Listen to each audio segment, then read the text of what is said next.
Selamat pagi anak-anak, perkenalkan nama saya Mirsana Mulyati, biasa dipanggil Mei. Anak-anak, apa kabar kalian hari ini? Oke, anak-anak, saya juga baik-baik saja.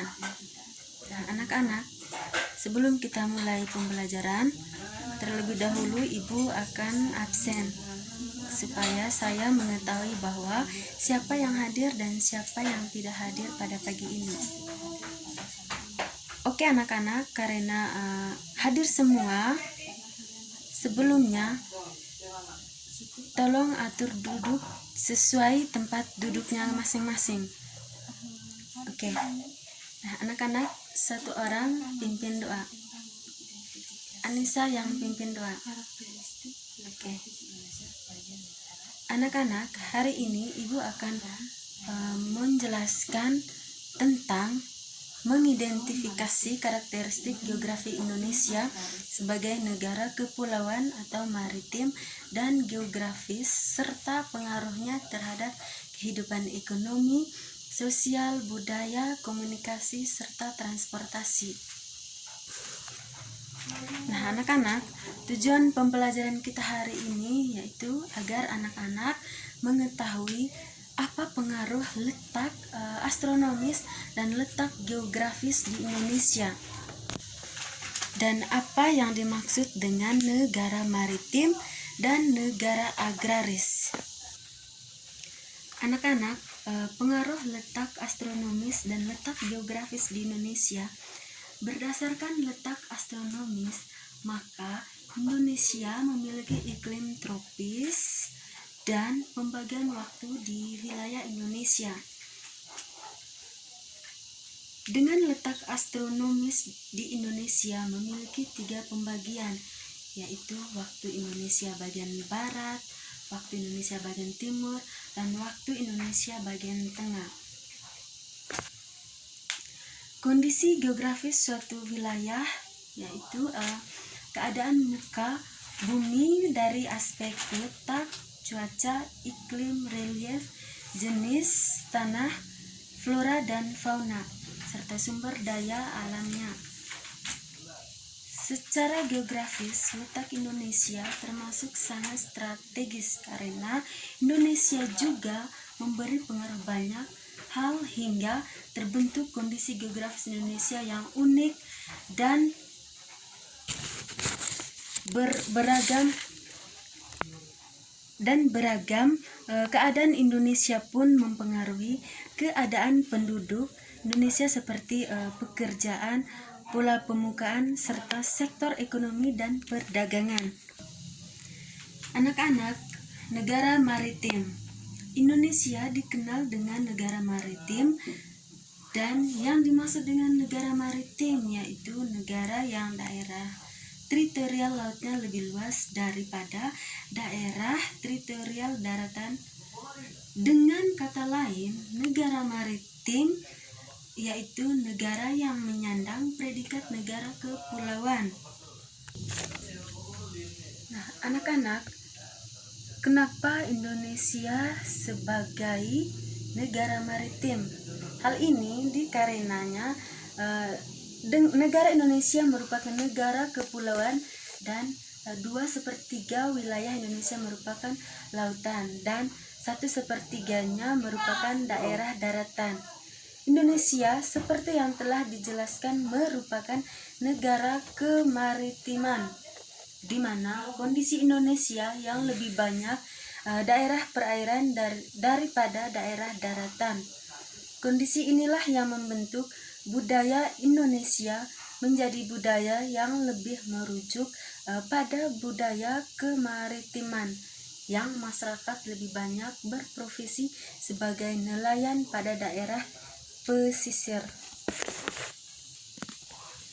Sedangkan negara agraris, di negara agraris seperti Indonesia, pertanian mempunyai kontribusi penting baik terhadap perekonomian maupun terhadap pemenuhan kebutuhan pokok masyarakat. Apalagi dengan semakin meningkatnya jumlah penduduk, yang berarti bahwa kebutuhan akan pangan juga semakin meningkat. Selain itu ada peran bahwa kebutuhan akan selain itu ada peran tambahan dari sektor pertanian, yaitu peningkatan kesejahteraan masyarakat yang berada di bawah garis kemiskinan. Sebagian besar penduduknya hidup dari hasil bercocok tanam atau bertani, sehingga pertanian merupakan sektor yang memegang peranan penting dalam kesejahteraan kehidupan penduduk Indonesia. Indonesia adalah negara agraris yang mempunyai keragaman hayati dan sumber daya alam yang tinggi. Nah, anak-anak, karena kamu sudah mendengarkan penjelasan dari ibu tadi, siapa yang mau menjawab silakan maju ke depan. Oke, Anissa. Ya, Anissa, saya bertanya bahwa mengapa Indonesia disebut sebagai negara maritim? Oke, mari kita tepuk tangan untuk jawaban dari Anissa, karena jawabannya sesuai apa yang saya harapkan. Kamu juga yang belum menjawab pertanyaan dari ibu atau yang tidak belajar tadi malam, agar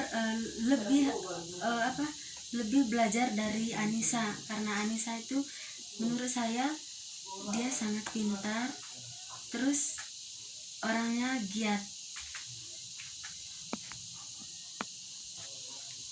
Baik anak-anak, saya berharap kamu harus belajar lebih giat lagi, agar apa yang dijelaskan oleh guru nanti kamu bisa menjawab pertanyaan dari ibu tersebut. Dan jangan lupa untuk berdoa sebelum kamu beraktivitas. Jangan malas-malas datang ke sekolah. Terus kalau ibu menyuruh kerja di rumah, tugasnya harus kerja di rumah, jangan kerja di sekolah.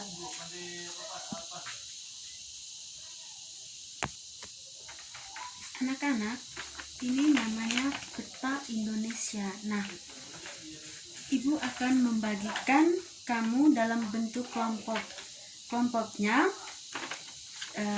terdiri dari 5 kelompok yang anggotanya 4 orang maksudnya. Nah, anak-anak,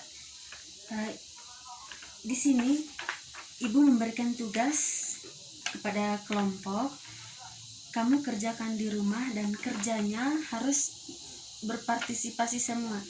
Nah, kerjanya kamu harus menggambar peta Indonesia, ini, terus diwarnainya sesuai dengan peta yang kamu download atau peta yang kamu miliki. Misal kalau kamu ada peta di rumahnya.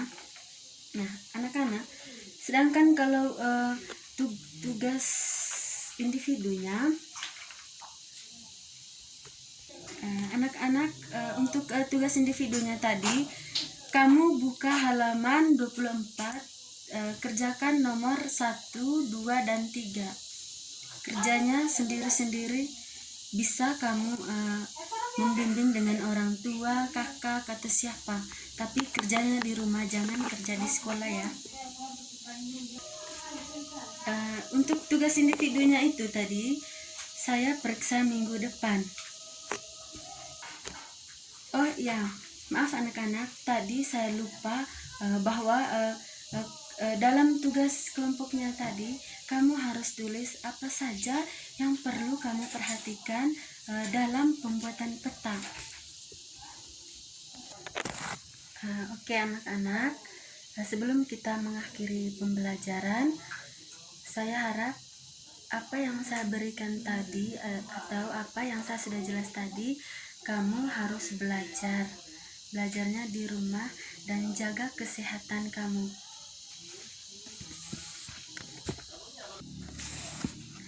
Baik anak-anak, saya menjelaskan ulang apa yang saya jelas tadi, bahwa mengapa Indonesia disebut sebagai negara maritim. Nah, hal ini dikarenakan negara Indonesia merupakan negara kepulauan 2/3 wilayah Indonesia merupakan lautan dan 1/3-nya daerah daratan. Oke anak-anak, karena waktu sudah selesai. Nah anak-anak, sebelum pulang kita harus berdoa, meminta bantuan kepada Tuhan agar dalam perjalanan kita tidak terhalang oleh siapapun. Dan anak-anak, sebelum pulang nanti harus atur kembali tempat duduk dan tolong kursinya ditaruh atas meja agar kelihatan rapi ya. Satu orang. Anissa pimpin doa. Baik anak-anak, karena kita sudah selesai pembelajaran hari ini, semoga pulang dalam keselamatan. Selamat pagi dan terima kasih untuk semuanya.